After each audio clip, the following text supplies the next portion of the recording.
यह वीडियो जरा गौर से सुनिएगा।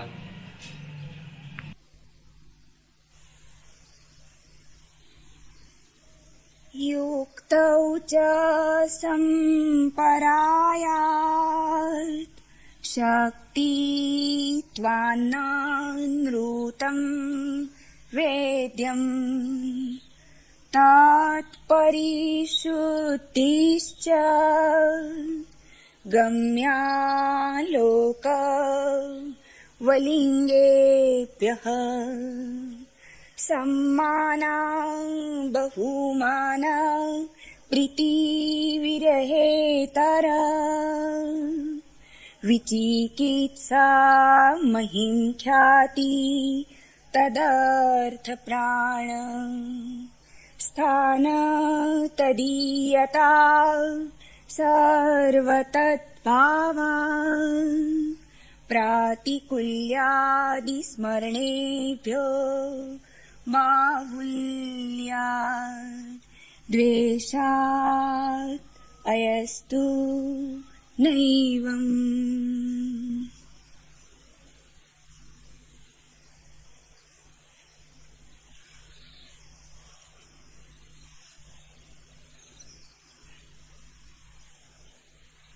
पूर्व सूत्र।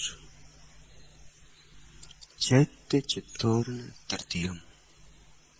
चैत्य और चित्त, ज्ञेय और ज्ञान, दृष्ट और दृष्टा से भिन्न कोई तीसरा पदार्थ जगत में नहीं। जगत को दो में बांटा जा सकता है, जानने वाले में और जो जाना जाता है, मैं और तू में।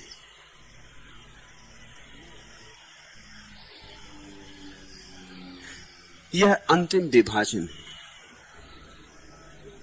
इसके भी भीतर गए तो विभाजन समाप्त हो जाते हैं, भेद गिर जाते हैं।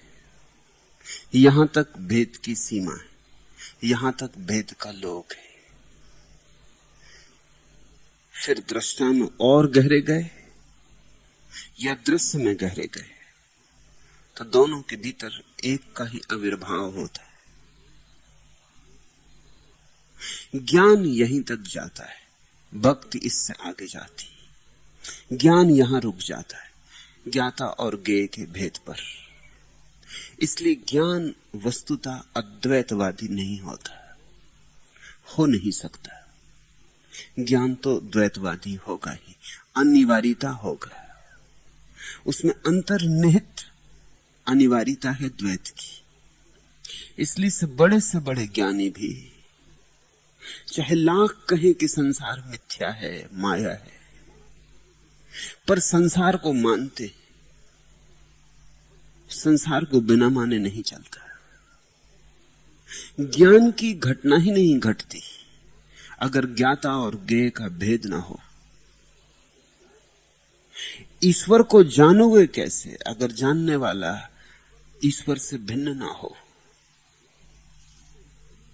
अभिन्न हो तो जानना समाप्त हो गया। तुम वृक्ष को जानते हो क्योंकि वृक्ष से भिन्न हो। अगर तुम वृक्ष हो गए तो फिर वृक्ष को कैसे जानोगे? फिर जानने वाला नहीं बचा। ज्ञानी अनंत अनंत भेदों से उठते उठते उस दशा में आ जाता है जहां दो बचते। दो के पार ज्ञान की यात्रा नहीं, वहां ज्ञान थक जाता है। फिर अगर ज्ञानी कहे भी कि एक है तो वो एक उसके द्वैत पर ही आधारित होता है। फिर वो ब्रह्म और माया कहेगा द्वैत को, कोई नाम देगा, पुरुष और प्रकृति कहेगा। इससे भेद नहीं पड़ता, दो तो कायम रहते। भक्ति इससे आगे छलांग लेती, आगे उड़ान लेती, जहां दो वस्तुतः समाप्त हो जाते। क्योंकि भक्ति का आग्रह जानने में नहीं है, होने में है। भक्ति के आग्रह को ठीक से समझ लो। भक्ति की बुनियादी धारणा है कि बिना एक हुए कोई उपाय जानने का भी नहीं। ज्ञान की धारणा है दो हो तो ही जाना जा सकता है, भक्ति की धारणा है एक सद है तो ही ज्ञान है। उसे भक्ति ज्ञान भी नहीं कहती, इसलिए क्योंकि ज्ञान में दो की भाषा आ जाती, उसे प्रेम कहती। एक जानना है बाहर बाहर से और एक जानना है भीतर से। प्रेमी भी एक दूसरे को जानते हैं, लेकिन वह जानना वैज्ञानिक के जानने से भिन्न है। तुम एक डॉक्टर के पास गए, तुम्हारे सिर में दर्द है, तुमने अपने सिर दर्द की कहानी कही। डॉक्टर जानता है सिर दर्द को, सिर दर्द के संबंध में पढ़ा है, लिखा है, खुद भी कभी अनुभव किया है, दवा भी जानता है, तुम्हें सिर दर्द से छुटकारा दिलाने का उपाय भी करेगा, लेकिन उसका जानना बाहर से। तुम्हारी प्रेसी या तुम्हारी मां या तुम्हारा पति या तुम्हारा मित्र, जब तुम उससे कहोगे कि सिर दर्द है, वह भी जानता है, यद्यपि उसने शास्त्र नहीं पढ़े और सिर दर्द क्या है इसका विश्लेषण ना कर सकेगा, लेकिन उसका जानना एक और आयाम का जानना है, सहानुभूति का, समानुभूति का। जब तुम्हारे प्रिय के सिर में दर्द होता है तो तुम्हारे सिर में भी दर्द हो जाता है। जब बेटा परेशान होता है तो मां परेशान हो जाती है। ये परेशानी बाहर बाहर नहीं रहती, ये भीतर छू जाती। प्रेमी एक दूसरे में गड्ढमड्ढ हो गए होते, इसलिए जब कोई प्रिय पात्र मरता है तो प्रिय पात्र ही नहीं मरता, तुम्हारा एक बड़ा हिस्सा मर जाता। तुमने जिससे प्रेम किया था वो मर गया। उस दिन तुम जानोगे कि तुम्हारा एक बड़ा हिस्सा मर गया, तुम्हारी आत्मा का एक खंड समाप्त हो गया। तुम अब उतने ही नहीं हो जितने तब थे जब तुम्हारा प्रेमी जिंदा था। अब तुम खाली खाली हो, अधूरे अधूरे हो। तुम्हारे भवन का एक खंड गिर गया, अब तुम खंडहर हो। जब प्रिय पात्र के मर जाने पर कोई रोता है, चीखता चिल्लाता है, तो वो सिर्फ इसलिए नहीं रो रहा, चिल्ला रहा है कि प्रिय पात्र मर गया। उसकी मृत्यु में उसकी भी मृत्यु घट गई, वो भी अब आधा है, अपंग है, उसके भी पैर टूट गए, अब वो कभी पूरा ना हो सकेगा। अब ये खालीपन रहेगा और अखरेगा। जितना बड़ा प्रेम होगा, जितना गहन प्रेम होगा, उतनी ही बड़ी मृत्यु घटित होगी। और अगर प्रेम परिपूर्ण हो तो प्रिय पात्र के मरते ही तुम भी मर जाओगे, एक श्वास ज्यादा न ले सकोगे। सती की प्रथा ऐसे ही शुरू हुई थी, फिर पीछे विकृत हुई, सभी चीजें विकृत हो जाती, लेकिन ऐसे ही शुरू हुई थी। कभी कोई प्रेमी मरा था और उसकी प्रेसी फिर सांस न ले सकी थी, फिर सांस लेने में कोई अर्थ ही ना रह गया था। चिता पर चढ़ने भी जाना नहीं पड़ा था, चिता पे चढ़ने लायक था ही कौन। प्रिय की मृत्यु में ही स्वयं की भी मृत्यु हो गई थी। इतना तादात्म्य हो तो एक तरह का ज्ञान होगा, उसे ज्ञान कहना ठीक नहीं, क्योंकि ज्ञान से हम समझते हैं भेद, दूरी, फासला। वह ज्ञान अनूठे ढंग का ज्ञान होगा, वहां फासला ना होगा, दुई ना होगी, द्वैत ना होगा। उसी को सांडिल्य प्रीति कहते हैं। एक ऐसे जानने का ढंग भी है जो हार्दिक है, एक जानने का ढंग है जो बौद्धिक है। बौद्धिक ज्ञान में ज्ञाता और ज्ञेय का फर्क होता है, चैत्य और चित्त का फर्क होता है, दृश्य और दृष्टा का फर्क होता है। हार्दिक ज्ञान में, भाविक ज्ञान में सब भेद समाप्त हो जाते। सांडिल्य कहते हैं तभी असली ज्ञान, क्योंकि जब तक दूरी है तब तक कैसा ज्ञान। रामकृष्ण के जीवन में एक उल्लेख है, ऐसे बहुत संतों के जीवन में उल्लेख है, पर रामकृष्ण का उल्लेख ताजा है। वे गंगा पार कर रहे थे दक्षिणेश्वर में, नाव में बैठे, उनके भक्त भजन गा रहे हैं। अचानक बीच भजन में वे चिल्लाए, मुझे मारते क्यों हो, मुझे मारते क्यों हो।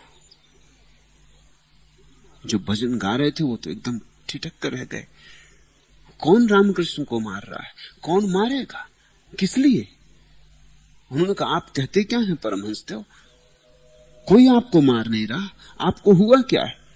और उन्होंने अपनी चादर उघाड़ी और अपनी पीठ दिखाई, और पीठ पर कोड़ों के निशान और खून बह रहा।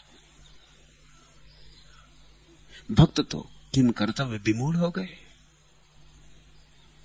उन्होंने कही हमारी समझ के बाहर ये हुआ कैसे? रामकृष्ण का उस तरफ देखो, बीच गंगा में नाव है, उस किनारे पर कुछ लोग मिलकर एक मल्लाह को पीट रहे हैं। जब नाव किनारे जाके लगी, भक्तों ने उस आदमी को जाके देखा जिसको पीटा गया था, उसकी कमीज उघाड़ी, उसकी पीठ पर ठीक वैसे ही कोड़े के चिन्ह थे जैसे रामकृष्ण के, ठीक वैसे ही। अब बात और अबूझ हो गई। उन्होंने रामकृष्ण को पूछा ये हुआ कैसे? उन्होंने कहा उस क्षण में तादात्म्य हो गया, उसे लोग मार रहे थे, तुम तो भजन में लीन थे, मेरी आंखें उस तरफ लगी थी। जब वे उसे मार रहे थे तब एक क्षण को मैं उसके साथ एक हो गया। इस स्थिति का नाम है समानुभूति। यह सहानुभूति से आगे का कदम है। लोगों में तो सहानुभूति ही नहीं है, तो समानुभूति तो कहां से होगी? सहानुभूति का अर्थ है दया। तुम्हें पीड़ा हो रही, मुझे दया आती। समानुभूति का अर्थ है तुम्हारी पीड़ा मेरी पीड़ा हो गई, उधर तुम रोते हो, इधर मैं रोता हूं। वैज्ञानिक बहुत से प्रयोग कर रहे हैं इस संबंध में, और समानुभूति पर बड़ी खोज पिछले 20 वर्षों में हुई, विशेषकर रूस में बड़ी खोज हुई है। खास करके मां और उसके बच्चों के बीच। अभी परीक्षण पशुओं में चल रहा है। एक खरगोश को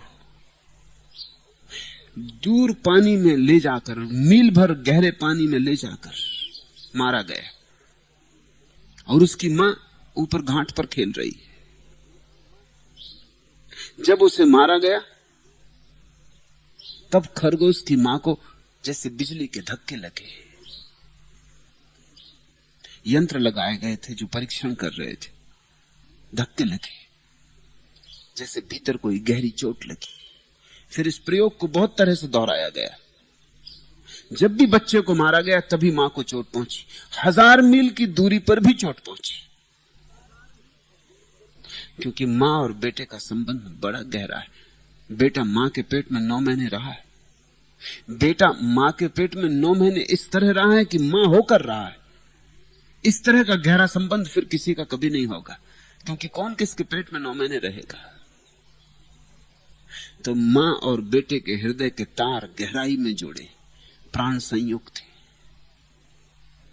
ठीक ऐसी घटना जुड़वा बच्चों में भी घटती है। एक जुड़वा बच्चा बीमार हो भारत में और उसका भाई चीन में बीमार हो जाते, उनके हृदय की धड़कन एक ही लय जानती। जो बीमारी एक को पकड़ेगी वो दूसरे को पकड़ जाएगी, 1000 मील का फासला हो तो भी पकड़ जाएगी। ये समानुभूति के लक्षण है। ये एक अनूठे ढंग का जानना है जहां हृदय जुड़े होते हैं। इस जोड़ का नाम भक्ति है। जिस दिन तुम्हारा हृदय विराट से जुड़ जाता है, जिस दिन तुम्हारा प्रेमी और कोई नहीं स्वयं परमात्मा होता है, जिस दिन सारे अस्तित्व के साथ तुम एकता में लयबद्ध हो जाते हो, तुम्हारी भिन्न तान नहीं रहती, तुम एक तान हो जाते हो, तुम इस विराट संगीत में एक स्वर हो जाते हो। तुम इस विराट संगीत के विपरीत नहीं बहते, तुम इस धारा के साथ एक हो जाते हो। ये धारा जहां जाती वहीं जाते हो। तुम्हारे भीतर विपरीतता समाप्त हो जाती, भक्ति का जन्म होता है।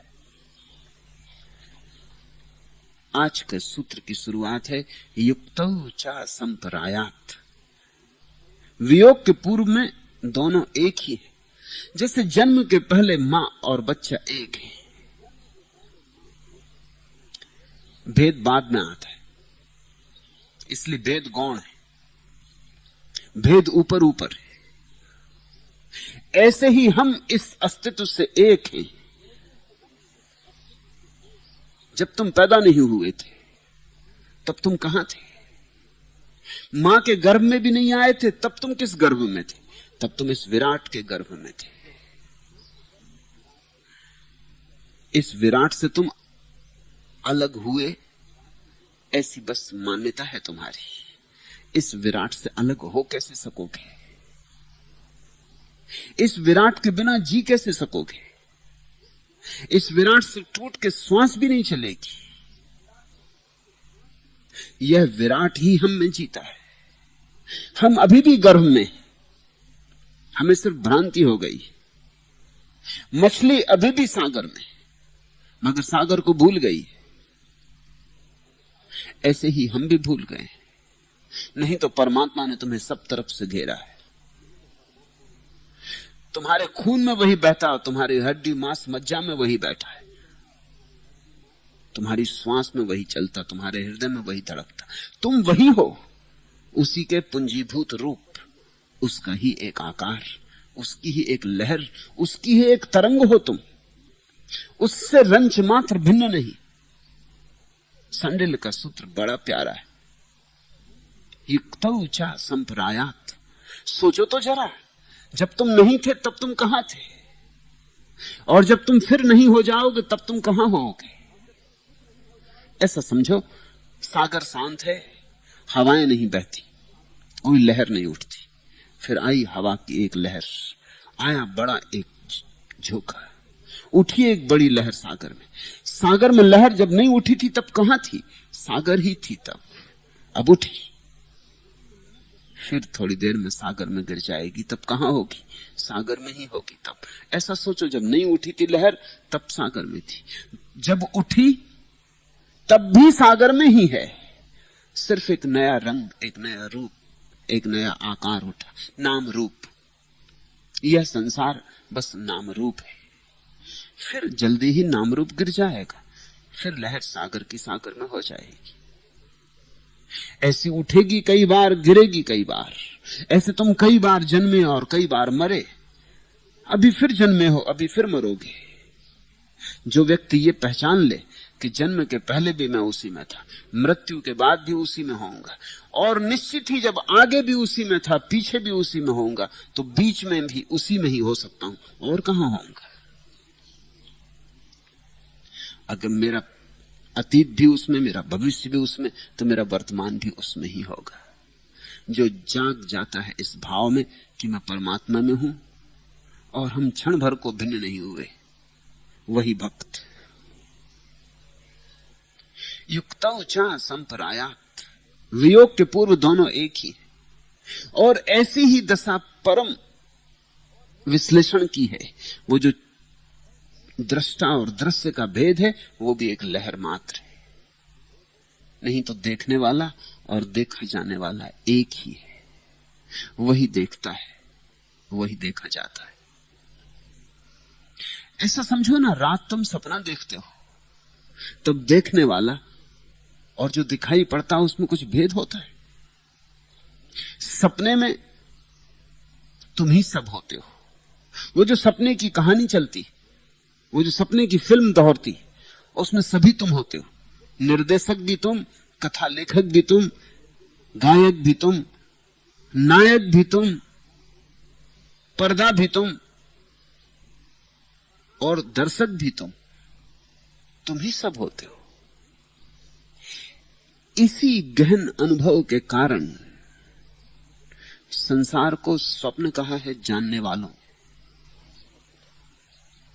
स्वप्न का अर्थ यह होता है सब एक है और फिर भी भेद मालूम पड़ता है। सुबह जागोगे जब तुम, तब कहां है सपना तुम्हारा? तब तुम ही में लीन हो गया। लहर उठी थी, तुम ही में वापस हो गई। दृश्य दृष्टा से ही उठता है और दृष्टा में ही लीन हो जाता है। दोनों वियोग के पूर्व एक है और संयोग के बाद फिर एक है। बीच में क्या भिन्न है? बस बीच में भिन्न भासते, आभास होता है। उस आभास का नाम माया है। वे अनादिकाल से दोनों एक हैं, एक ही है जो दोनों में प्रकट हो रहा है। एक ने ही अपने को विभाजित कर लिया खेल के लिए, लीला के लिए। शास्त्र कहते हैं वह अकेला था,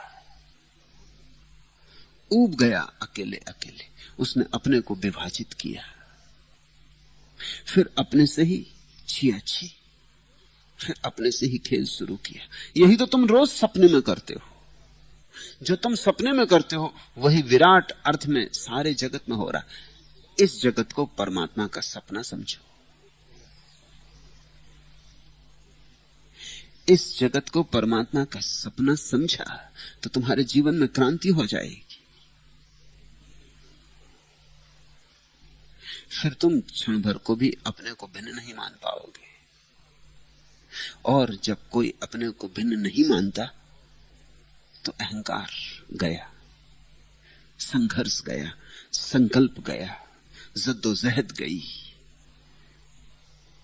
तब विश्राम है।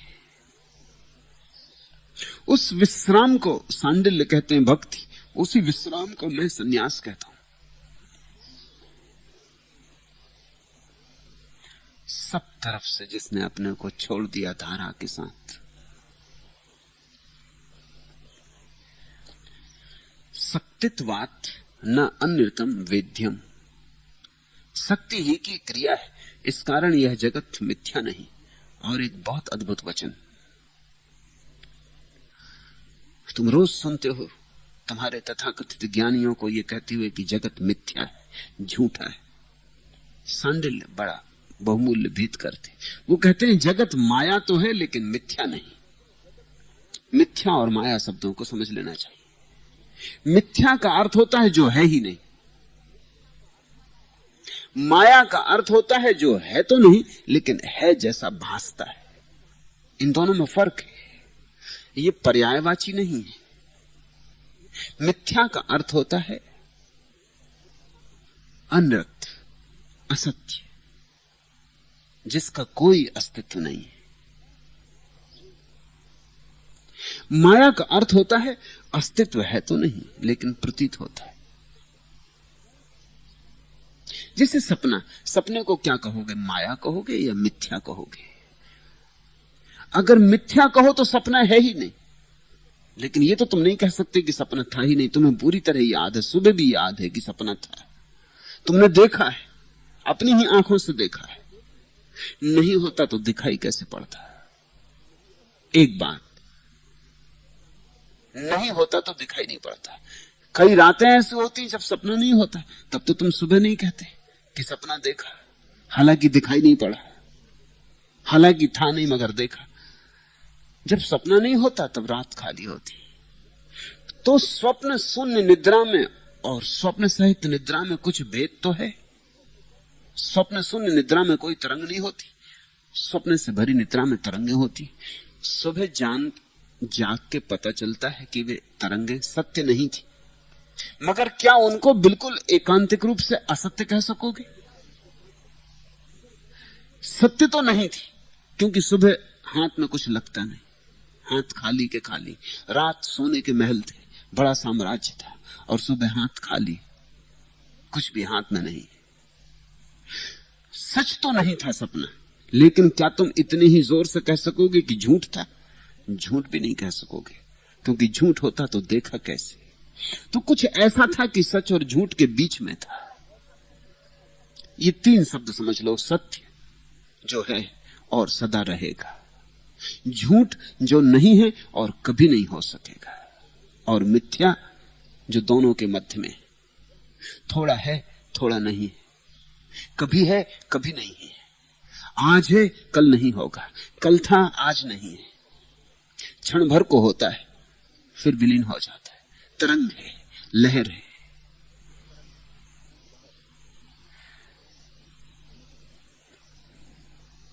मिथ्या नहीं कह सकोगे इसे माया कहेंगे। जिस जादूगर खेल दिखाता वो माया है तो नहीं सच में, मगर बिल्कुल झूठ भी नहीं।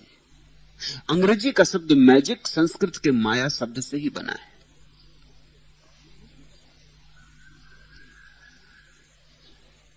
सांडिल्य कहते हैं ये जगत माया है सच, लेकिन मिथ्या नहीं। मिथ्या क्यों नहीं है? नहीं हो सकता, क्योंकि सच्चे सागर में अगर लहर उठी है तो लहर की भांति भला झूठ हो, लेकिन है तो सच्चे सागर का ही अंग। सत्य के सागर में झूठी लहर कैसे उठ सकती? और अगर सत्य के सागर में झूठी लहर उठ सकती है तो सागर ही झूठ हो गया। सत्य में झूठ कैसे उठ सकता है? एक बहुत बहुमूल्य प्रश्न उन्होंने उठाया है। शक्तित्वात् न अर्थ अनितम वेदम, यह जगत उसकी ही शक्ति है तो झूठ तो नहीं हो सकता। ये खेल उसका है, खेल सही लेकिन झूठ नहीं, सत्य भी नहीं, क्योंकि क्षणभंगुर है। सत्य के साथ अर्थ होता है जो शाश्वत है, और झूठ के साथ अर्थ होता है जो कभी नहीं है, और सत्य जो सदा है। मगर ये कुछ बीच की दशा है, अभी लगता है अभी नहीं हो जाता है। जवान थे और जवानी के सपने देखे थे, फिर बूढ़े हो गए, वे सपने सब फिजूल हो गए। तब हंसता है आदमी, बूढ़ा होकर हंसता है, उसे भरोसा नहीं आता कि मैं ऐसी नासमझियां कर सका, मैं ऐसी मूढ़ताएं कर सका, मैं सौंदर्य के पीछे ऐसा दीवाना होकर भाग सका, मैं स्त्री पुरुषों में इतना तल्लीन हो सका। भरोसा नहीं आता कि ये कैसे हुआ, लेकिन कभी हुआ था। आज स्वप्न भंग हो गया है, लेकिन जब स्वप्न था तो बड़ा बलशाली था। जब स्वप्न था तो उसने खूब नचाया था। जब स्वप्न था तो बड़े झंझावात आए थे, उसने खूब दौड़ाया था, जी जान की बाजी लगवा दी थी। तब वही सूझता था, तब लगता था सब खो जाए मगर ये सपना पूरा हो। जो आदमी धन के पीछे ही दौड़ता रहा और एक दिन जाग के पाता है कि सब धन पानी का बबूला है, रोता नहीं होगा? भीतर मन में पश्चाताप नहीं होता होगा कि मैं इतना मूढ़ था? तुम्हें नहीं हुआ है? किसी न किसी जगह तुम्हें भी हुआ होगा। किसी ने कुछ कह दिया था, दो कड़वे शब्द कह दिए थे और तुम आग बबूला हो गए थे, मरने मारने को तैयार हो गए थे। फिर पीछे पछताए हो और सोचा कि ये भी क्या हुआ, ऐसी तो कुछ खास बात न थी। इतना क्रुद्ध हो जाने का तो कोई कारण न था। अकारण में भी विक्षिप्त हुआ, अकारण मैंने संघर्ष सिर लिया, अकारण मैंने चोट पहुंचाई। अब तुम जार जार रोते हो और तुम सोचते हो ये हुआ कैसे, मेरे बावजूद हो गया। मैं तो चाहता भी नहीं था कि ये हो, मगर जब इस तूफान ने तुम्हें पकड़ा था तब तुम्हें जरा भी होश नहीं था। काश तुम्हें उसी समय होश आ जाता तो ये उसी वक्त झूठ हो जाता। होश पीछे आया। अगर रात सपने में तुम जाग जाओ तो उसी वक्त सपना समाप्त हो जाए। भरी जवानी में भी सपने टूट गए, आखिर बुद्ध का टूटा, आखिर महावीर का टूटा। राजमहलों में सपने टूट गए, भरथरी का टूटा। सब कुछ था और अचानक सपना टूट गया है। जबकि सपना बड़ी गर्मी में था, जबकि सपना बड़ा जवानी में था, जबकि सपना पूरा होने के करीब लग रहा था, तब सपने टूट गए और टूटते ही सब व्यर्थ हो गया।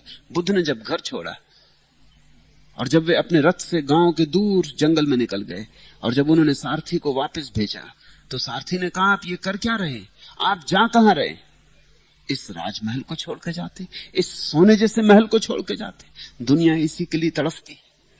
और अपनी उस प्यारी पत्नी की तो याद करो और अपने नए पैदा हुए बच्चे की तो याद करो, अभी अभी पैदा हुआ है, उसे छोड़ के कहां जाते हो?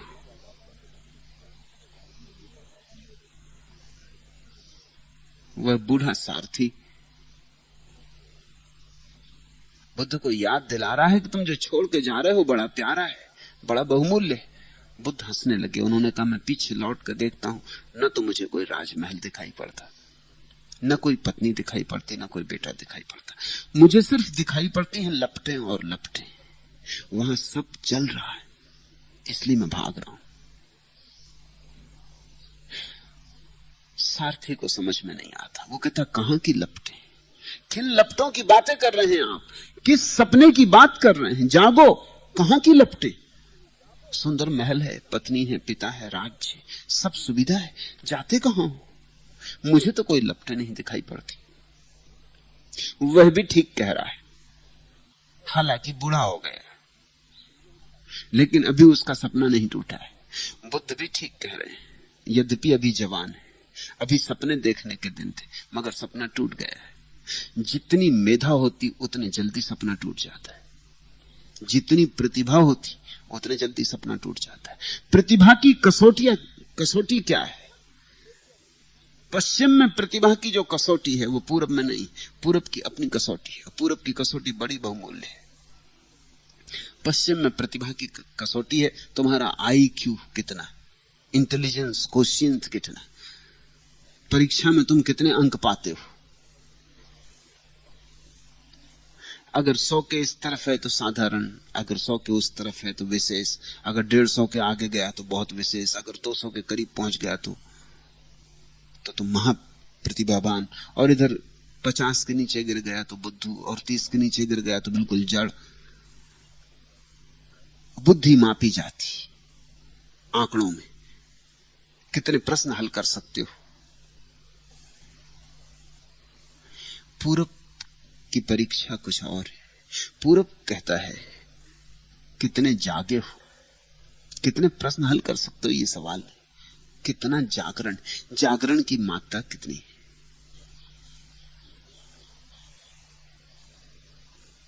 अवेयरनेस कोशिएंट AQ, कितना होश है। चीजें जैसी हैं उनको वैसा ही देख पाते हो कि अभी भी सपने का प्रक्षेपण चलता है।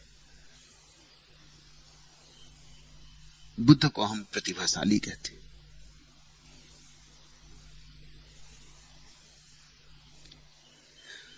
आइंस्टीन को हम प्रतिभाशाली ना कह सकेंगे। यद्यपि मरने के कुछ दिन पहले उसे थोड़ा थोड़ा जागरण आना शुरू हुआ, थोड़ी करवटें उसने बदलनी शुरू की थी। आइंस्टीन बुद्धिमान तो था, मेधावी नहीं था। मेधा तो वही जो जगत के सारे सपनों को उखाड़ दे और जगत के सत्य को दिखला दे। लहरें विदा हो जाएं और सागर दिखाई पड़ जाए, नाम रूप खो जाए और यथार्थ दिखाई पड़ जाए। यथाभूतम, वह जो सब भूतों का अंतरतम है, वह जो सब अस्तित्व के भीतर छिपा हुआ महा अस्तित्व है, वह दिखाई पड़ जाए, परमात्मा अनुभव में आ जाए, तो हम कहते हैं प्रतिभा, मेधा, तो हम कहते हैं प्रज्ञा, बुद्धत्व। शक्तित्वात् न अनिरतम वेद्यम। ये जो सब तरफ फैला हुआ दिखाई पड़ रहा है जगत, ये उसी की ऊर्जा की तरंग है। इसलिए मिथ्या तो नहीं, माया जरूर है।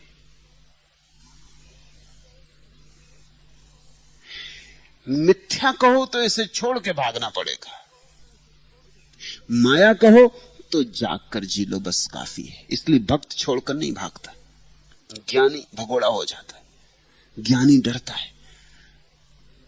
अभी बड़े मजे की बात है, ज्ञानी कहता है मिथ्या और फिर डरता है। जब है ही नहीं तो डरना क्या है? होना तो यह चाहिए कि ज्ञानी डरे ही नहीं। ज्ञानी तो बाजार में रहे, घर गृहस्थी में रहे, भागना कहां है? जब है ही नहीं, कहता तो है मिथ्या, मगर वो मिथ्या भी शायद अपने को समझाने के लिए कहता है। वो मिथ्या कहना भी संसार से लड़ने की ही उसकी एक तर्ज, संसार से लड़ने की ही एक विधि है। मिथ्या कह के अपने को समझाता है कि मिथ्या है, झूठ है, इसमें रखा क्या है। एक जैन मुनि से मेरा मिलना हुआ, उन्होंने अपनी एक कविता सुनाई। कविता थी कविता की दृष्टि से बड़ी अच्छी थी, मगर मुनि के मुंह से ठीक नहीं थी। हालांकि उनके भक्तों ने बड़े सिर हिलाए, क्योंकि साधारणता कोई भी कहता कि बात बिल्कुल गजब की है, ठीक है, यही तो कहा जाता रहा सदियों से। मुनि ने अपनी कविता में कहा था कि तुम रहो अपने राजमहलों में, मेरे लिए तो तुम्हारे राजमहल मिथ्या है। तुम मजा कर लो संसार में, मेरे लिए संसार तो मिथ्या है। तुम बैठो सिंहासनों पर अपने, मैं तो अपने धूल में ही मस्त हूं। बिल्कुल ठीक, साधारणता यही कहा जाता है, सारे महात्मा यही कहते हैं, इसमें कुछ नया भी नहीं था। भक्तों ने सिर हिलाया। मैंने उनसे कहा, अगर ये बात सच ही है कि राज सिंहासन मिथ्या है, तो उनका उल्लेख क्यों, उनकी चर्चा क्यों? अगर राजमहल है ही नहीं तो किसकी बातें कर रहे हो? कौन राजमहल में रहता है फिर? और मजा यह है कि राजाओं ने कभी नहीं लिखी ये कविताएं। उन्होंने कभी नहीं कहा कि तुम मजा करो अपनी धूल में, हम तो अपने राजमहल में ही ठीक। तुम कर लो मजा, धूल में रखा क्या सब मिथ्या, हम तो अपने राजमहल में ही ठीक। तुम कर लो मजा अपनी फकीरी में, सब मिथ्या है, हम तो अपने सिंहासन पर ही ठीक। ऐसा किसी राजा ने कभी नहीं कहा। लेकिन मुनि सदा से कहते रहे। लगता है मुनि के मन में कहीं छिपी ईर्ष्या है, मुनि के मन में कहीं छिपी लिप्सा है, वासना है। दिखता तो उसे भी है कि सोने का महल रहने योग्य है, मजा तो वहां है, लेकिन अब अपने को झुठला रहा है, अपने को समझा रहा है, लिपापोती कर रहा है, कह रहा है कि क्या रखा है वहां। ये कविता किसी और को समझाने के लिए नहीं है, ये कविता अपने को ही समझाने के लिए कि वहां कुछ नहीं, सब मिट्टी है, सब पानी के बबूले हैं। अगर पानी के ही बबूले हैं तो इतना भी श्रम क्या करते हो? ये कविता भी किस लिए लिखी? पानी के बबूलों के निवेदन में ये कविता लिखी जाती, जरूरत क्या है? बात खत्म हो गई। कहते हैं संसार माया है, और अगर संसार को माया मिथ्या कहने वाले व्यक्ति को अगर कोई स्त्री छू ले तो वो एकदम घबरा जाता है। ये घबराहट क्या है? जो है ही नहीं उसके छूने से इतने क्या घबरा गए, इतनी क्या परेशानी हो गई?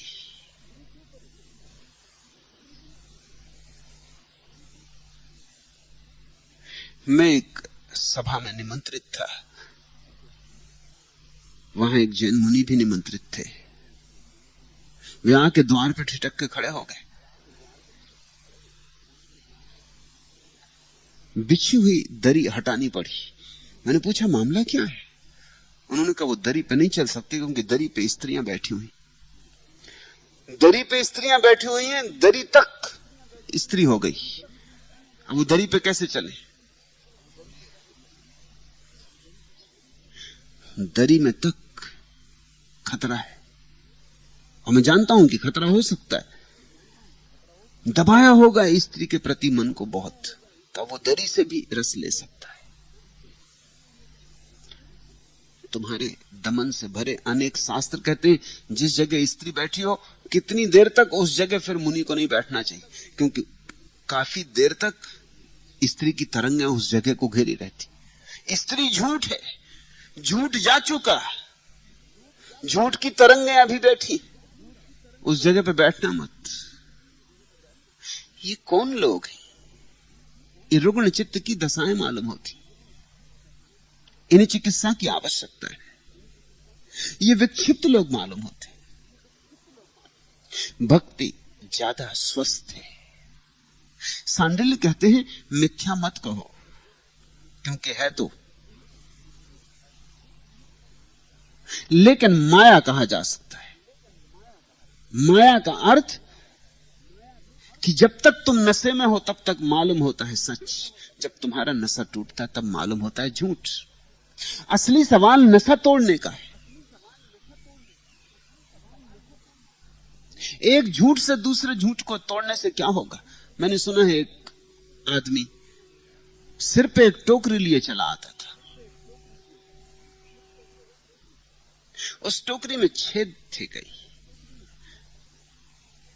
साथ चलते हुए एक राहगीर को जिज्ञासा उठी। उसने कहा, इस टोकरी में आप क्या लिए? इसमें बड़े छेद हैं। उसने कहा, इसमें मैं न्योला ला रहा हूं। न्योला? छेद किस लिए किए? तो उसने कहा, छेद इसलिए किए वो श्वास ले सके। तो न्योला किस लिए ला रहा है? उस आदमी ने पूछा, न्योले की क्या जरूरत, न्योले का क्या उपयोग?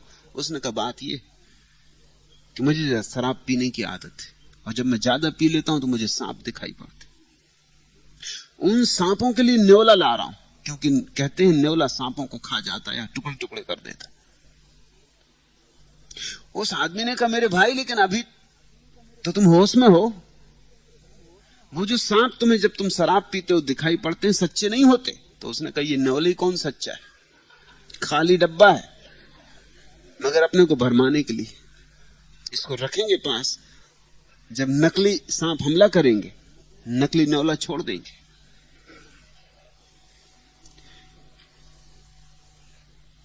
संसार मिथ्या है, फिर ये योग जब तक, ये सब झूठे न्योले। अगर संसार है ही नहीं तो ये विधि विधान संसार से छूटने के, इनका क्या अर्थ है? बीमारी ही नहीं है तो ये औषधि किस लिए ढो रहे हो? मगर बीमारी झूठ, और तुम जानते हो औषधि भी झूठ है। सांडिल ज्यादा ठीक बात कहते हैं। वो कहते हैं, बीमारी झूठ है ऐसा मत कहो, बीमारी है तो मिथ्या है। जब तक चढ़ी है सिर पर तब तक है, जब तक होश नहीं है तब तक है, जब तक ध्यान नहीं है तब तक है, जब तक जागरण नहीं घटा है तब तक है। और जब जागरण घटेगा तब तुम पाओगे कि लहर असत्य नहीं थी, लहर को ही देखा था इसलिए भूल हो गई थी। लहर के पीछे छिपा सागर है, नाम के पीछे छिपा अनाम है, रूप के पीछे छिपा अरूप है, दृश्य के पीछे छिपा अदृश्य है। भूल हमारी थी कि हम ऊपर ही ऊपर रुक गए, सतह पर रुक गए और गहरे में ना गए।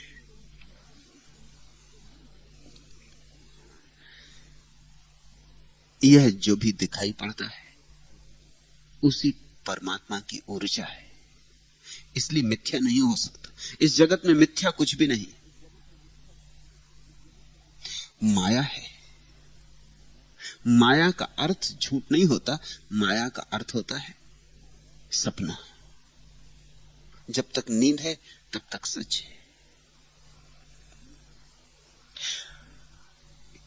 इस दृष्टि से देखने पर संसार से भागने की कोई जरूरत नहीं रह जाती, जागने की जरूरत रह जाती, भागने की जरूरत नहीं रह जाती। भगोड़े मत बनना, जगोड़े बनो, जागो। तत्पर शुद्धि चा गम्यालोक वत लिगेभ्या। उसकी भक्ति की शुद्धता मनुष्यों के चिन्ह से अनुभव होगी। और कैसे जानोगे कि कोई जाग गया? कैसे पहचानोगे कि किसी में भक्ति का उदय हुआ? कैसे जानोगे कि किसी की चेतना शुद्ध हुई? कैसे जानोगे कि कोई प्रभु से जुड़ा? तो तुम्हारे लिए कुछ लक्षण देते हैं। भक्त को कैसे पहचानोगे? और तुम्हारे भीतर भक्ति उमग रही है, इसको कैसे पहचानोगे? तुम्हारे भीतर वस्तुतः यात्रा शुरू हो गई परमात्मा की तरफ, इसकी पहचान क्या होगी? कसौटी क्या होगी? भक्ति की परिशुद्धि का ज्ञान लौकिक प्रीति की भांति ही होता है। प्रीति तो प्रीति है, लौकिक हो कि अलौकिक हो, उसके लक्षण तो एक जैसे। गहराई बढ़ जाती है। कोई अपनी पत्नी के लिए रो रहा है, निश्चित ही रोना है, मगर आंसू बहुत गहरे नहीं हो सकते। आंसुओं में पैसिफिक सागर की गहराई नहीं हो सकती। आंसू ऐसे होंगे जैसे बरसात में डबरे बन जाते सड़क के किनारे।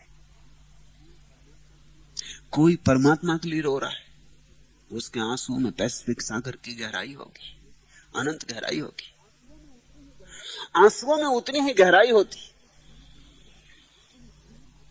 जितनी प्रीति की गहराई होती। प्रीति की गहराई साधारण लोगों में तुम कितनी कर सकते हो, साधारण लोगों में ही गहराई नहीं। अब तुम एक बहुत बड़ा जहाज ले आओ और बरसे में बन गए डबरे में चलाओ तो चले कहां? जहाज के लिए सागर चाहिए। जितना बड़ा सागर हो उतना बड़ा जहाज चल सकता है। डबरे में तो कागज की नाव ही चल सकती, डबरे में असली नाव नहीं चल सकती। खिलौनों की नाव, प्लास्टिक की नाव चल सकती। नाव नाम मात्र को होगी, उसमें तुम बैठ नहीं सकते। साधारण जीवन में जो प्रीति देखी जाती है वो डबरों की प्रीति है, मगर लक्षण तो वही है। डबरे में भी पानी तो वही है जो सागर में, और डबरे के पानी का भी विश्लेषण करो तो एक बूंद के विश्लेषण में भी वही H2O, वही उदजन और ऑक्सीजन मिल जाएगी जो सारे सागरों में भरी पड़ी। उस अर्थ में भेद नहीं है। और इसलिए भक्ति में एक अपूर्व विज्ञान है कि वो लोक को अलोक से जोड़ती है। ज्ञान लोक को अलोक से तोड़ता है, वो दुश्मनी पैदा करवाता है। वो कहता है ये संसार परमात्मा के विपरीत है। भक्ति कहती है ये संसार परमात्मा का है, विपरीत कैसे हो सकता है? उथला है जरूर, मगर इस उथले में तैरना सीख लो ताकि गहरे में जा सको। गहरे में कोई सीधा नहीं जा सकता, उथले में तैरना सीखना होता। ये संसार उथला परमात्मा है, इसमें तैरना सीख लो। कभी तैरना सीखने गए हो तो जब तैरना सिखाने कोई बैठता है तुम्हें तो पहले उथले में सिखाएगा, नदी के किनारे किनारे गले गले तक ले जाएगा। एक बार तैरना सीख लिया तो फिर तुम कितनी ही गहराइयों में जाओ फिर कोई भेद नहीं पड़ता, फिर कुछ अंतर नहीं पड़ता। उथला पानी हो कि गहरा, सब बराबर। तैरने वाले को सब बराबर, लेकिन गैर तैरने वाले को सब बराबर नहीं। गहरे में जान संकट में आ जाएगी, उथले में तुम अपने को संभाल रख सकते हो। संसार उथला परमात्मा है, छोटे छोटे डबरों में भरा परमात्मा, छोटी छोटी देहों में भरा परमात्मा। यहां तैरना सीख लो, यहां प्रेम करना सीख लो, यहां प्रेम की कला से अभिज्ञ हो जाओ, फिर दूर तक यात्रा हो सकती, फिर तुम डुबकी मार सकते हो। लक्षण वही है।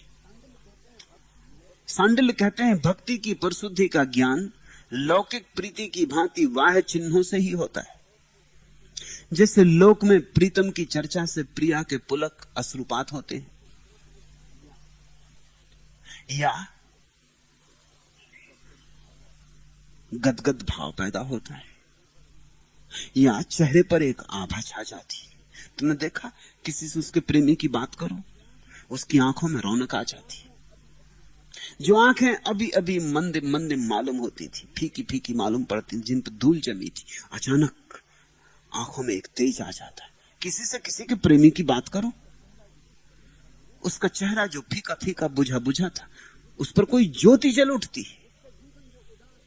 उसका जीवन जो उदास उदास और हारा हारा था, जरा उससे प्रेमी की बात करो, स्फूर्ति का जन्म हो जाता है।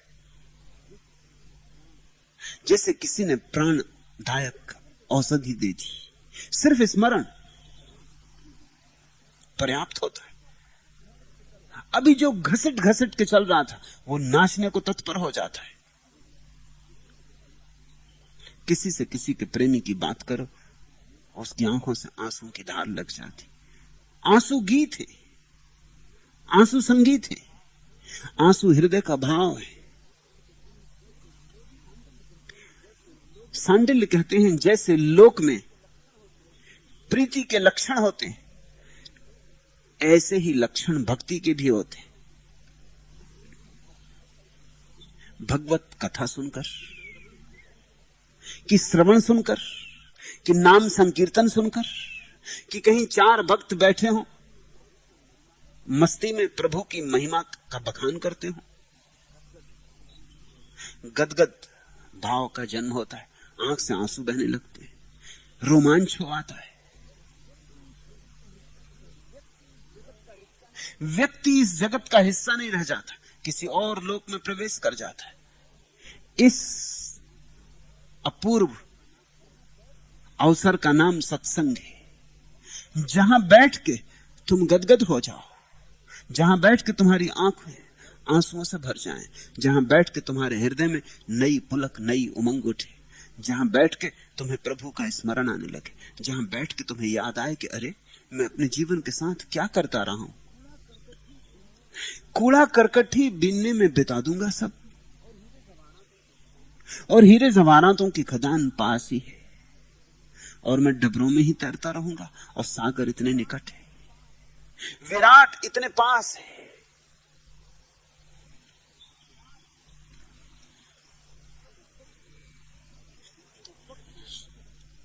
उफक के दरीचे से किरणों ने झांका, फजा तन गई रास्ते मुस्कुराए, सिमटने लगी नर्म कोहरे की चादर, जवां साक्षारों ने घूंघट उठाए, परिंदों की आवाज से खेत चौंके, पुर असरार ले में रहट गुनगुनाए, हसीन सबनम आलूद पगडंडियों से लिपटने लगे सब्ज पेड़ों के साए, वो दूर एक टीले पे आंचल सा झलका, तसव्वुर में लाखों दिए झलमलाए।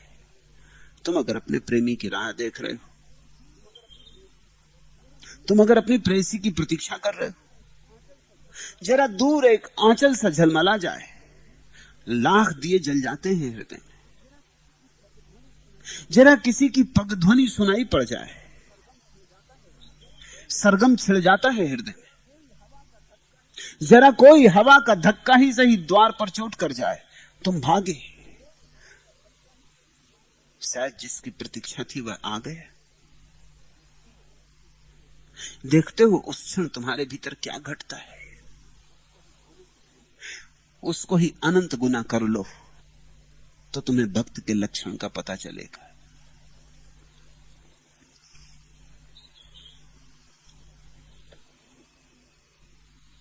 उसकी भक्ति की शुद्धता मनुष्यों के चिन्ह से अनुभव होगी, और ये चिन्ह ख्याल रखना, दूसरों की कसौटी और परीक्षा के लिए नहीं सांडिल्य ने दिए।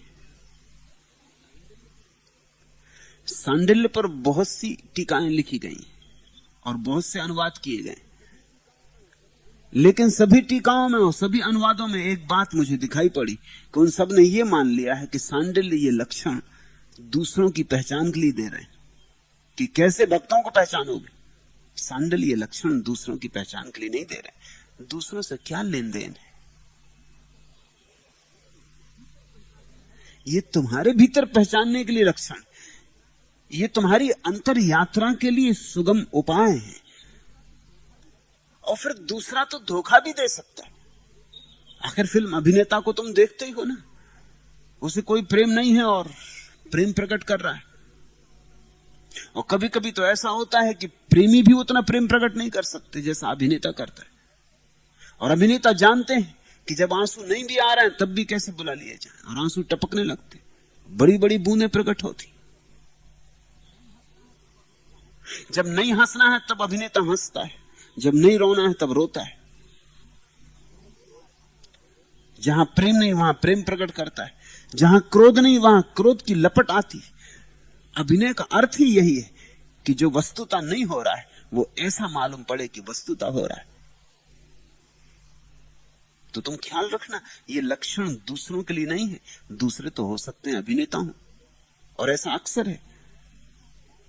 तुम लोगों को बैठे देखोगे राम कथा सुनते और डोलते, उनमें से 100 में 99 अभिनेता हैं, क्योंकि वे जानते हैं डोलना चाहिए इसलिए डोल रहे हैं, क्योंकि डोलने से दूसरे समझेंगे कि वे धार्मिक हैं। रोना चाहिए इसलिए रो रहे हैं, चाहिए के कारण घटना घट नहीं रही है, वस्तुता नहीं घट रही है, सब ऊपर ऊपर हो रहा है, सब औपचारिक है। तुम भी तो मुस्कुराते हो जब नहीं मुस्कुराना, तुम भी तो हंसते हो जब हंसी नहीं आती।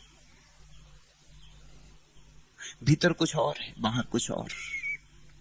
नहीं, तुम दूसरे की पहचान के लिए सूत्र नहीं देंगे सांडिल्य।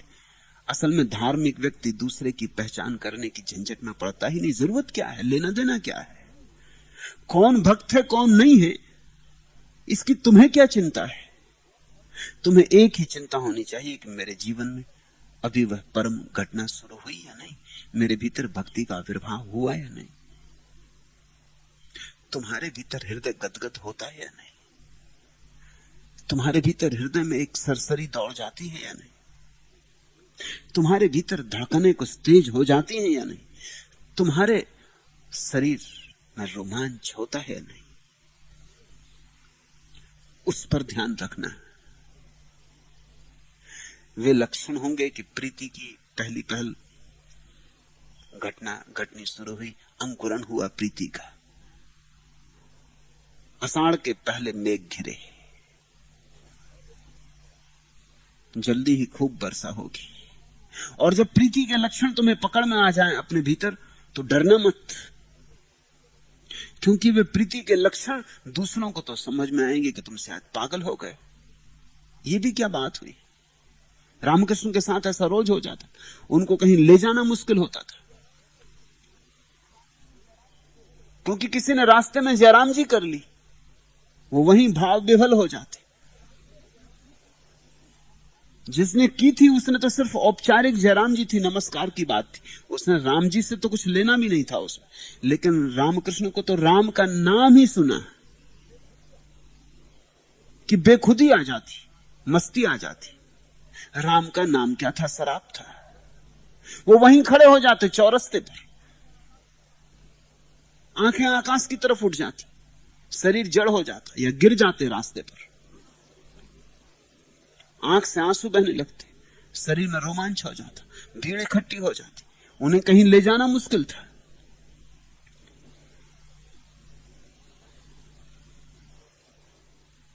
निश्चित ही लोग पागल समझते थे, निश्चित ही चिकित्सक मानते थे कि ये कुछ हिस्टीरिया जैसी चीज है, कुछ मृगी जैसी बीमारी है। मगर मैं तुमसे कहता हूं, चाहे चिकित्सक सही ही क्यों ना हो, रामकृष्ण पागल ही रहे हो और उन्हें मृगी की बीमारी के दौर ही पड़ते रहे हो, तो भी मैं तुमसे कहूंगा चिकित्सकों से और उनके स्वास्थ्य से रामकृष्ण का पागलपन बेहतर है, क्योंकि रामकृष्ण परम आनंद में जिए। तुम जब अपने भीतर भक्ति के इन लक्षणों को देखोगे तो रोकना मत। तुम्हारा मन यही कहेगा रोक लो, लोग क्या कहेंगे, लोग क्या समझेंगे, लोग पागल मानेंगे, संभाल लो अपने को। ये लक्षण सांडिल इसलिए गिना रहे हैं ताकि तुम जब ये घटे तो तुम संभालना मत, होने देना, प्रकट होने देना।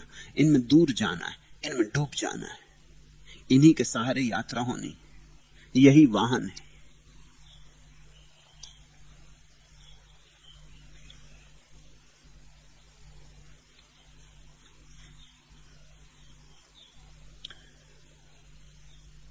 और जहां बन सके,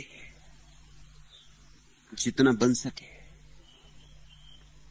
जिस प्रकार से बन सके, उतने समय भगवत कथा में लगाना। जहां चर्चा होती हो भगवान की, वहां बैठ जाना, लाख काम छोड़ के बैठ जाना। जहां कोई राम भजन होता हो, जहां संकीर्तन होता हो, जहां कोई मस्ती में नाचता हो, हजार काम छोड़ देना, नाच लेना उसके साथ। ना नाच सको तो कम से कम उसके पास बैठ लेना, कम से कम उसकी नाचती हुई ऊर्जा की थोड़ी वर्षा तुम पर हो जाए, थोड़े छींटे तुम पे पड़ जाएं, थोड़ी संभावना तुम्हारे भीतर भी प्रकट होने लगे। एक आध बीज शायद तुम्हारे हृदय में चला जाए, कौन जाने कब, किस शुभ क्षण में, किस मुहूर्त में तुम्हारा भाव द्वार खुला हो और प्रभु स्मरण पकड़ जाए तो यात्रा शुरू हो जाए। जब तुम्हारे हृदय में एक आध बीज पड़ जाता है, फिर तुम्हारे बस के बाहर हो जाएगी बात, फिर तुम्हें खोज करनी ही होगी, फिर तुम्हें तलाश पर जाना ही होगा।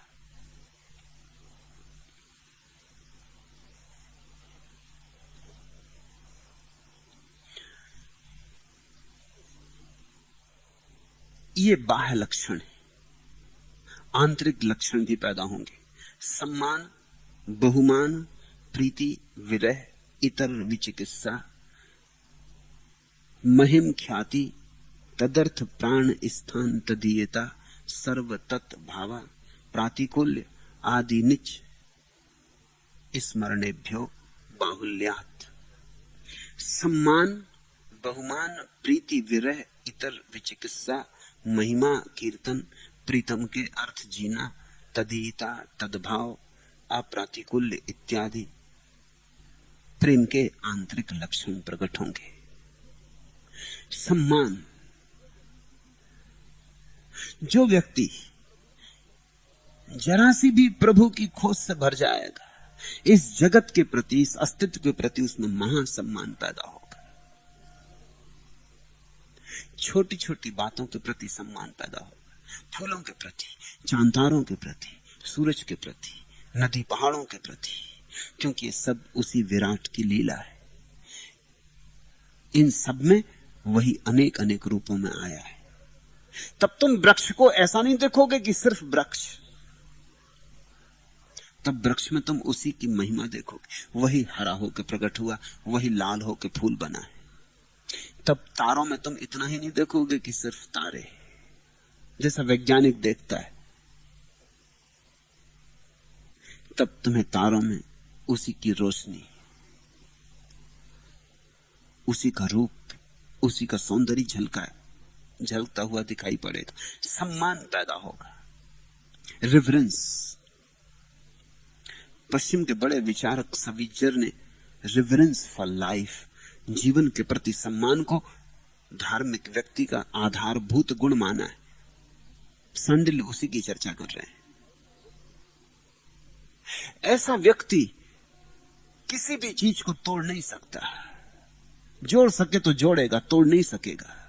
एक पत्ते को भी नहीं तोड़ सकेगा वृक्ष से, एक फूल को नहीं तोड़ सकेगा। इतना सम्मान होगा उसके भीतर, क्योंकि कुछ भी तोड़ो परमात्मा ही तोड़ा जाता है, कुछ भी मिटाओ परमात्मा ही मिटता है। विध्वंस उसके जीवन से समाप्त हो जाए, उसके जीवन में सृजनात्मकता होगी, उसके जीवन में सृष्टि के प्रति सम्मान के साथ ही साथ सृजन का आविर्भाव होगा। दूसरा, बहुमान। सांडिल तृप्त नहीं हुए सिर्फ सम्मान से। सम्मान साधारण है, बहुमान भी पैदा होगा। जितना करेगा उतना ही थोड़ा लगेगा। सब उंडेल देगा, फिर भी लगेगा कि पूरा धन्यवाद नहीं कर पाया। इतना दिया है परमात्मा ने, इतना दिए जाता है, कैसे उर्ऋण हो सकता हूं। बहुमान पैदा होगा, अपार कृतज्ञता का भाव पैदा होगा। भक्त सब जगह झुका होगा। देखा ना, जैसे वृक्ष जब फलों से लग जाते हैं तो झुक जाते हैं। भक्त फलवान हो गया, झुक जाएगा, सब तरफ झुका होगा। वृक्षों के चरण छू लेगा, नदियों की पूजा कर लेगा, पर्वतों की श्रद्धा करेगा, सूरज को नमस्कार करेगा। सारा जगत देवी देवताओं में परिवर्तित हो जाएगा। यही हुआ था। जो लोग इस सत्य को नहीं जानते, नहीं पहचानते, उन्हें बहुत हैरानी होती कि क्यों इस देश में लोग सूरज को पूजते। सूरज भी कोई पूजने की बात है? सूरज कोई देवता है? चांद को पूजते, चांद में क्या रखा है? अब तो आदमी भी उस पर चल लिया।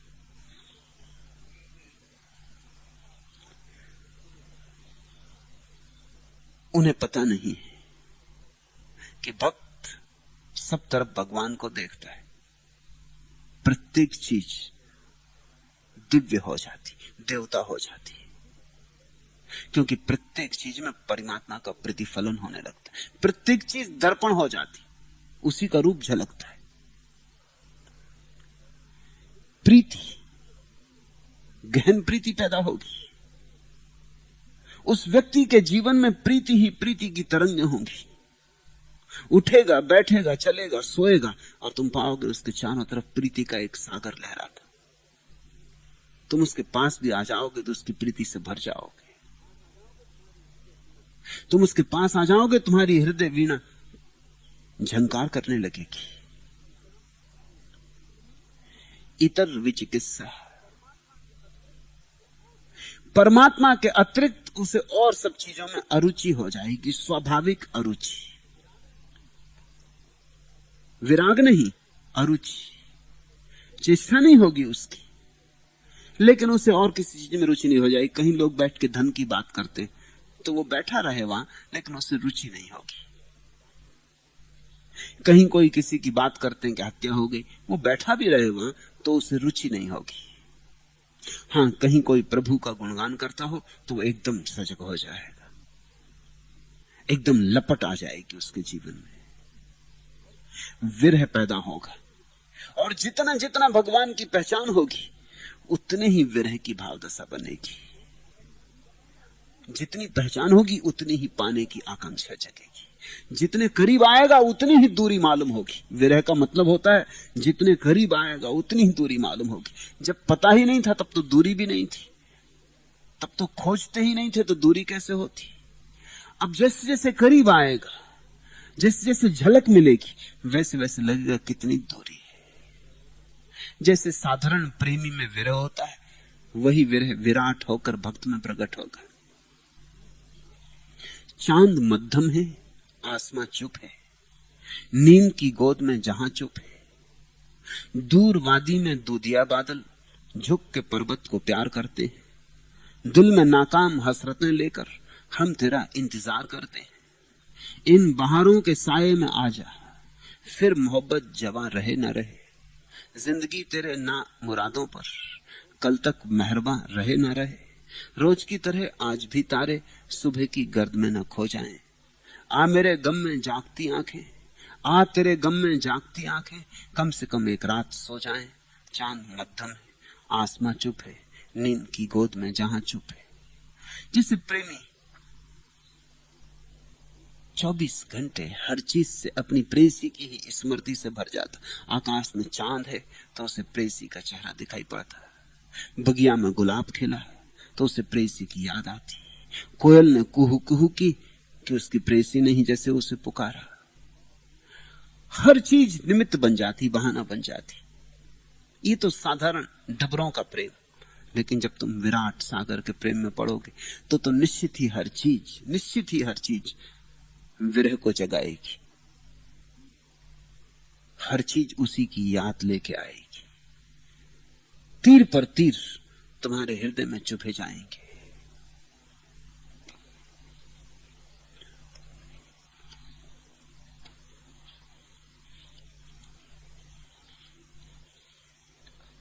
आज फिर चांद की पेशानी से उठता है धुआं। आज फिर महकी हुई रात में जलना होगा। आज फिर सीने में उलझी हुई बजनी सांसें फट के बस टूट ही जाएंगी, बिखर जाएंगी। आज फिर जागते गुजरेगी तेरे ख्वाब में रात। आज फिर चांद की पेशानी से उठता है धुआं। प्रतिपल भक्त एक धधकता हुआ अंगारा हो जाता। प्रतिपल भक्त के भीतर बस एक ही अभीप्सा, एक ही आकांक्षा, एक ही प्यास, एक ही भूख होती, कैसे प्रभु से मिलन हो जाए। जितनी ये भूख पड़ती उतना ही परमात्मा करीब आता। जिस दिन प्यास पूर्ण हो जाती उसी दिन प्रार्थना भी पूर्ण हो जाती। प्यास ही प्रार्थना है और प्यास की परिपूर्णता ही परमात्मा का मिलन बन जाती। कुछ और नहीं चाहिए, कोई और विधि विधान काम का नहीं है। तुम्हारा रोआ रोआ उसे पुकार सके, तुम्हारा कण कण उसकी प्यास से भर सके। एक ऐसी घड़ी आ जाए कि तुम्हारे भीतर उसकी प्यास के अतिरिक्त कुछ भी ना बचे, ऐसी त्वरा हो, ऐसी तीव्रता हो, बस उसी तीव्रता में, उसी त्वरा में घटना घट जाती, कुछ टूट जाता, कुछ यानी तुम्हारा अहंकार। और जहां तुम्हारा अहंकार टूटा कि तुम चकित होकर पाते हो परमात्मा सदा से मौजूद था, तुम्हारी आंखों पर अहंकार का धुंध था, वह टूट गया है। परमात्मा कभी खोया नहीं था, मिला भी नहीं, सिर्फ बीच में तुम सो गए थे, अहंकार की नींद में खो गए थे, नींद टूट गई है, संसार का सपना विदा हो गया है। तब भी यही वृक्ष होंगे, तब भी यही लोग होंगे, सब ऐसा ही होगा, और फिर भी सब नया हो जाएगा क्योंकि तुम नए हो गए। फिर पत्थर में वही सोया मालूम होगा, फिर तुम्हारी पत्नी में भी वही है, और पति में भी वही, और बेटे में भी वही, और पिता में भी वही। भक्त के लिए सारा अस्तित्व मंदिर हो जाता है। महिमा कीर्तन, भक्त को बड़ा आनंद आता है प्रभु की महिमा गाने में, क्योंकि जब भी वो उसकी महिमा का गुणगान करता है तभी अपने को भूल जाता है। उसकी महिमा का गुणगान अपने अहंकार से मुक्त होने का उपाय है। तुमने देखा लोग अपनी ही महिमा का गुणगान करते। लोगों की बातें सुनो, जरा गौर करो उनकी सारी बातों का निचोड़ क्या है। वो यही कह रहे हैं कि मेरे जैसा आदमी दुनिया में कोई दूसरा नहीं। सारी बातों का निचोड़ यही है। कोई कह रहा मैं जंगल शिकार करने गया, ऐसा शेर मारा कि किसी ने क्या मारा होगा। कोई मछली पकड़ लाया है तो उसका वजन बढ़ा चढ़ा के बता रहा है कि उसका वजन इतना है। कोई चुनाव जीत लिया है, कोई ताश के पत्तों में जीत लिया है। लोग सारे खेल कर रहे हैं, बात सिर्फ एक है कि मेरा जैसा कोई भी नहीं, मैं विशिष्ट हूं, मैं असाधारण हूं। सब दूसरों को छोटा करने में लगे, अपने को बड़ा करने में लगे। आदमी की सामान्य स्थिति क्या है? वो आत्म स्तुति में लगा है। भक्त भगवान की स्तुति में लगता है। उस स्तुति में ही लगते लगते भगवान हो जाता है। अपनी स्तुति में जो लगेगा वो भगवान से छिटकता जाएगा, और जो भगवान की स्तुति में लग जाएगा एक दिन भगवान हो जाएगा। वो जो विशिष्ट होने की आकांक्षा थी उसी दिन पूरी होती जब कोई बिल्कुल सामान्य हो जाता है। महिमा कीर्तन प्रीतम के अर्थ जीना। भक्त फिर अपने लिए नहीं जीता, इसलिए जीता है कि थोड़ी देर और परमात्मा का गुणगान कर ले, थोड़ी देर और गीत गा ले, थोड़ी देर और प्रार्थना कर ले। उसके जीवन का एक ही लक्ष्य रह जाता है। यही तोहफा है, यही नजराना। मैं जो आवारा नजर लाया हूं, रंग में तेरे मिलाने के लिए कतरे खून जिगर लाया हूं। पहले कब आया हूं कुछ याद नहीं, लेकिन आया था कसम खाता हूं। फूल तो फूल है कांटों पे तेरे, अपने ओंठों के निशा पाता हूं। फूल के बाद नए फूल खिले, कभी खाली न हो दामन तेरा। रोशनी रोशनी तेरी राहें, चांदनी चांदनी आंगन तेरा। यही तोहफा है, यही नजराना। मैं जो आवारा नजर लाया हूं। भक्त कहता है मेरे पास और क्या है? एक भटकती हुई आंख है, आवारा नजर। यही तोहफा है, यही नजराना। मैं जो आवारा नजर लाया हूं, रंग में तेरे मिलाने के लिए कतरे खून जिगर लाया हूं। जिगर के खून की एक बूंद हृदय को चढ़ाने को लाया हूं, जीवन को चढ़ाने को लाया हूं। आदमी ने बड़ी धोखे की इजाजत कर ली। तुम जाते हो फूल तोड़ के मंदिर में भगवान पे चढ़ा आते हो, तुम समझते हो तुमने कुछ चढ़ाया। जब तक जिगर की बूंद न चढ़ाओगे तब तक कुछ नहीं चढ़ाया। अपना फूल चढ़ाओ। तुम गए और नारियल तोड़ आते हो, ये खोपड़ी जब तक न टूटे।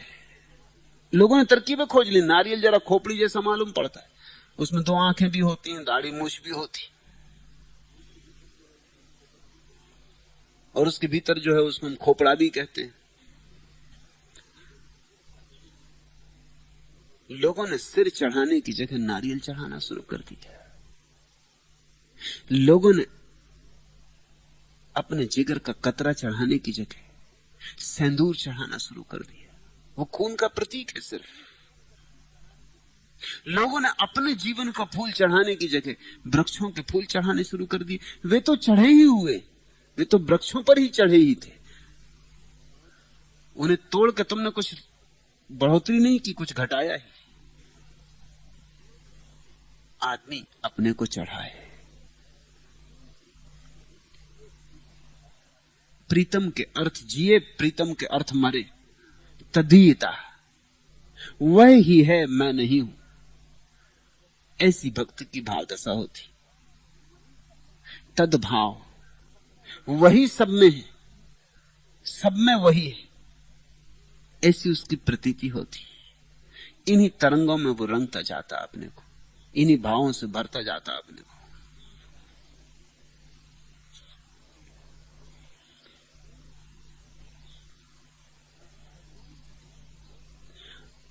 प्रातिकूल्य और भगवान के प्रतिकूल आचरण का उसमें अभाव होता है। वह कुछ भी नहीं कर सकता जो भगवान के प्रतिकूल हो, विपरीत हो। ऐसी कोई बात उससे नहीं हो सकती जो इस विराट अस्तित्व के विपरीत जाती हो।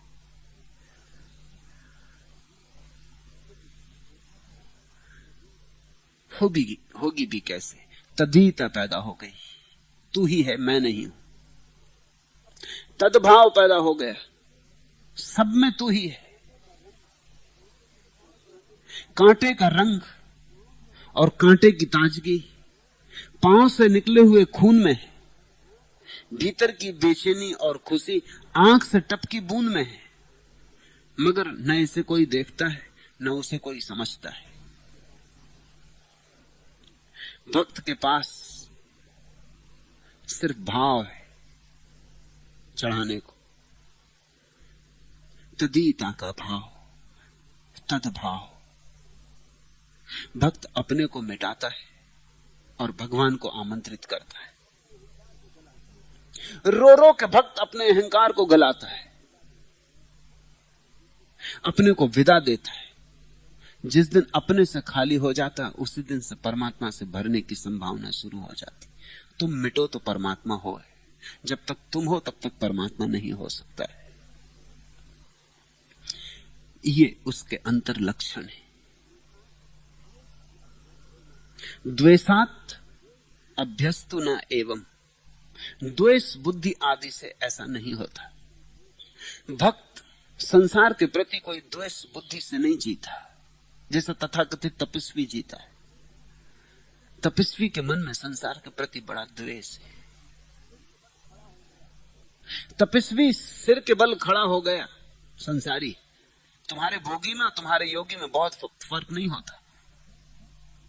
तुम्हारे योगी और भोगी की भाषा एक ही होती। भोगी धन पकड़ता है, त्यागी धन से भागता है, मगर दोनों ही धन से आलिप्त होते। भोगी कहता और धन हो जाए, त्यागी कहता मैं धन से डरता हूं, धन छूटे। मगर दोनों धन से आतंकित हैं। एक मोह से भरा है, एक भय से, मगर आतंक दोनों में। भोगी कहता है सुंदर स्त्री और सुंदर स्त्री, और योगी डरा हुआ है। सुंदर क्या, असुंदर स्त्री से भी डरा हुआ है। स्त्री से कहीं मिलना ना हो जाए, वो भाग रहा है जंगलों की तरफ कि दूर स्त्री से निकल जाए। भोगी तलाश करता जाता है कि चलो पेरिस चले। योगी भागता है हिमालय की गुफाओं। मगर दोनों स्त्री से आतंकित है। दोनों में कुछ भेद नहीं है, भाषा एक ही है। एक दूसरे की तरफ पीठ किए खड़े, लेकिन भाषा में कुछ भेद नहीं है। दोनों का तर्क एक है। भक्त का तर्क भिन्न है। भक्त कहता है संसार से द्वेष करके तुम परमात्मा से प्रेम ना कर सकोगे। प्रेमी द्वेष करना जानता ही नहीं। संसार से भी प्रेम करता है, इतना प्रेम करता है, इतना गहरा प्रेम करता है कि संसार के घूंघट उठ जाते हैं उस प्रेम में, और संसार में ही छिपे हुए परमात्मा की झलक मिलनी शुरू हो जाती। द्वेषात् अयस्तु न एवं, द्वेष बुद्धि आदि से ऐसा नहीं हो सकता। ये जो भक्त की परम दशा है, ये प्रीति से ही हो सकती है, निरंतर प्रीति से, गहरी होती प्रीति से हो सकती है। इसे द्वेष से लाने का उपाय बुनियादी रूप से गलत है। संसार और परमात्मा में विरोध नहीं है। तुम्हारे महात्माओं ने तुमसे कुछ भी कहा हो, तुम्हारे महात्मा गलत होंगे, संसार और परमात्मा में विरोध नहीं है। संसार परमात्मा का है, विरोध हो नहीं सकता। यहां हर चीज पे उसी का हस्ताक्षर है, उसी का चिन्ह है, विरोध हो नहीं सकता। अगर तुम्हें विरोध दिखता है तो तुम्हारी कहीं भ्रांति है, तुमने विरोध खड़ा कर लिया। खोजो, टटोलो, और तुम उसे यहीं पाओगे छिपा हुआ। हर पत्थर को तोड़ो और तुम उसी को छिपा पाओगे धड़कते। हर पत्ते में तुम उसे हरा पाओगे, हर झरने में तुम उसे कलकल करता हुआ पाओगे। हर दिए में वही रोशन है, और हर दिल में वही धड़कन है, और हर सांस में वही श्वास है। द्वेष से नहीं, प्रेम से भरो। और यही भक्ति की निर्मलता है, और भक्ति की सरलता, सहजता, स्वाभाविकता है। भक्ति तुम्हें अस्वाभाविक होने को नहीं कहती। भक्ति कहती तुम्हें प्रेम तो मिला ही है, जन्म से ही लेके आए हो, इसी प्रेम की सीढ़ी बना लो। त्यागी उल्टे कामों में लग जाता है, जो उसे जन्म से नहीं मिला है। कोई बच्चा जन्म से त्याग लेके नहीं आता। त्याग सीखी भाषा है, लेकिन हर बच्चा प्रेम लेकर आता है। प्रेम सीखी भाषा नहीं है, निसर्ग की भाषा है। त्याग आदमी की इजाद है, प्रेम परमात्मा का निर्माण है। परमात्मा पे भरोसा करो। तुमने देखा, छोटा बच्चा पैदा हुआ और प्रेम से गदगद रहता है। अभी सीखने का तो मौका नहीं मिला। छोटे बच्चे की आंखों में झांका, कैसी सरल प्रीति। अभी किसी ने कुछ सिखाया भी नहीं। सच तो यह है, जैसे ही लोग सिखाएंगे वैसी ही प्रीति कम होती चली जाएगी, वैसी ही चालबाजियां बढ़ेंगी, द्वेष बढ़ेगा, बेईमानियां बढ़ेंगी। वैसे ही बच्चा राजनीति सीखेगा, कूटनीति सीखेगा, धोखाधड़ी सीखेगा, ढोंग सीखेगा, पाखंड सीखेगा। जवान होते होते प्रीति के तो प्राण निकल जाएंगे, गर्दन घुट जाएगी। बूढ़ा होते होते तो सब रेगिस्तान हो जाएगा। प्रीति का झरना खोजे से न मिलेगा, कहां खो गया। लेकिन हर बच्चा प्रेम की बड़ी शुद्ध क्षमता लेकर आता। भक्ति कहती इसी शुद्ध क्षमता को निखारो, परिशुद्ध करो, फैलाओ, बड़ा करो। इसी के सहारे तुम परमात्मा तक पहुंच जाओगे। परमात्मा ने तुम्हें इस जगत में भेजा तो जरूर तुम्हारे भीतर कुछ रख दिया है, पाथे, कलेवा, जिससे रास्ता कट जाएगा। और कोई दिया तुम्हारे भीतर रख दिया है कि जब तुम्हें जरूरत होगी तो तुम जला लोगे और वापस घर लौट आओगे। कोई नक्शा तुम्हारे भीतर छोड़ दिया है कि कहीं तुम भटक ही ना जाओ। कुछ सूत्र तुम्हारे भीतर रखा है कि जिस दिन भी तुम होश से अपने को समझोगे, तुम्हें धागा मिल जाएगा। उस धागे को पकड़ के तुम यात्रा कर लोगे। प्रेम तुम्हारे भीतर सूत्र है।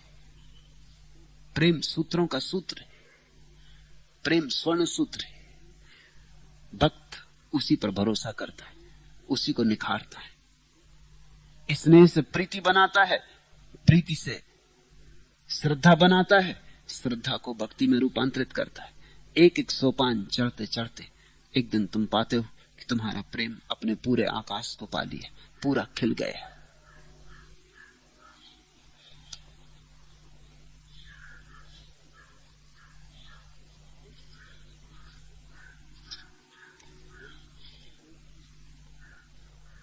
इस प्रेम की पूरी खिलावट में, इस प्रेम के पूरे कमल के खिल जाने में उपलब्धि है उसकी, जिसे वस्तुता कभी खोया नहीं, लेकिन हम किसी सपने में खो गए और जो है वो दिखाई नहीं पड़ रहा है, और जो नहीं है वह दिखाई पड़ने लगा है। संसार माया है, उस परमात्मा की ही लीला, उसकी ही ऊर्जा। और संसार तुम्हारे लिए एक शिक्षण का अवसर है। सीखो। संसार प्रेम को निखारने की प्रक्रिया है, इसलिए तुम्हें प्रेम इतने जोर से पकड़ता है। प्रेम से बड़ी कोई शक्ति है इस जगत में?